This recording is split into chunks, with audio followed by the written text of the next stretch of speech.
This demonstration focuses on the features and functionality within the system. See how to manage content with ease. Understand the system's version control. See how Anchor functionality works and tour the image library functionality. You'll also see how this open architecture system lets you export content both to print and web. To start, we'll look at Anchor functionality. We can generate an Anchor CSV file by selecting the option from the menu. Anchors allow you to add automated page referencing throughout the prospectus. So if you want one of your pages to refer to another page in the prospectus, for example, you want to refer to the welcome page from one of the subject A to Z pages, you can add these page references in and they'll automatically add the page number into the document. In this example, we're on the welcome page and we want a student to see something on the schools and research page. To do that, we copy the code, close the CSV and go back into the welcome page. Click View to see the welcome page. Click into the editable area. Here we can see that the copy on the page is referring to the open day information. So we'll add See Page and paste the code in using the Paste from Word editor. Then save the page. Now when we download the page, we can see that it directs the student to page 18. If more pages are added in before that page or deleted, the page number will automatically update. Now we'll look at version control. By going into the page, we can then select version control. Each version of the page is saved here and is time and date stamped.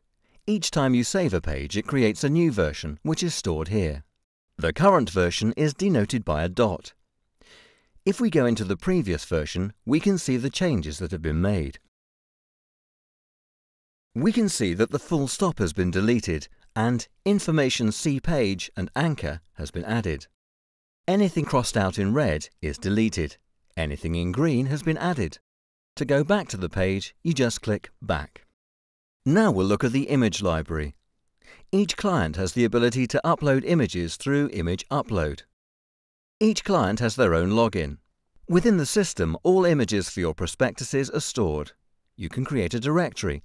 This is a folder which you add images to. So firstly, you add a new directory name.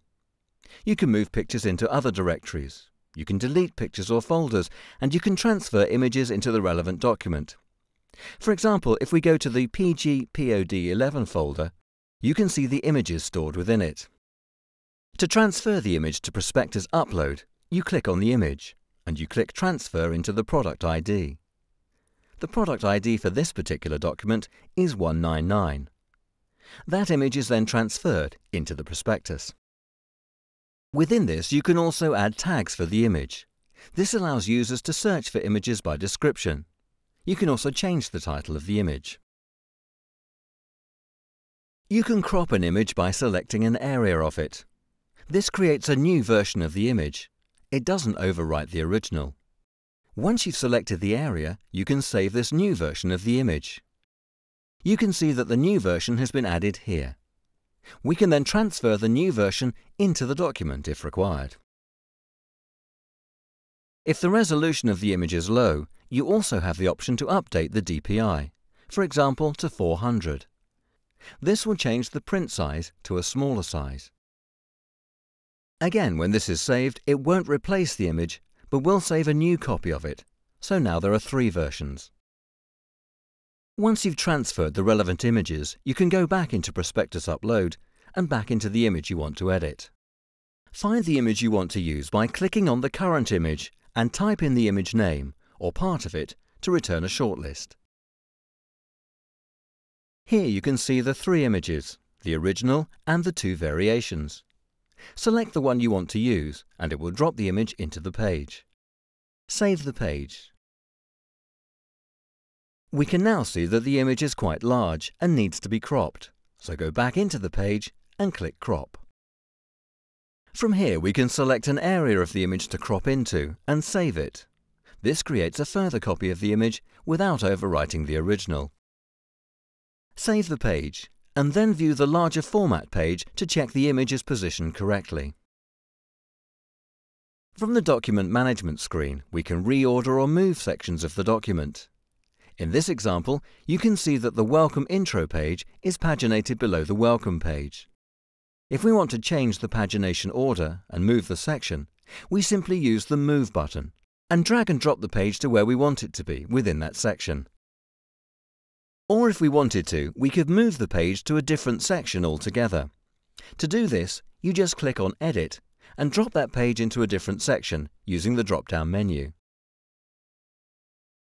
You can see it's now gone from the Welcome page, and when you click into the About the University page, you'll find it's there as requested. The system allows users to export an XML file, which is usually used for uploading to the web. We can create exports tailored to your university or college. We can create a full export XML or segmented XML, for example, a section of the prospectus like the subject A to Z. Tell us your preference and we'll create the XML document to suit. Once it's generated, click Download to view the XML.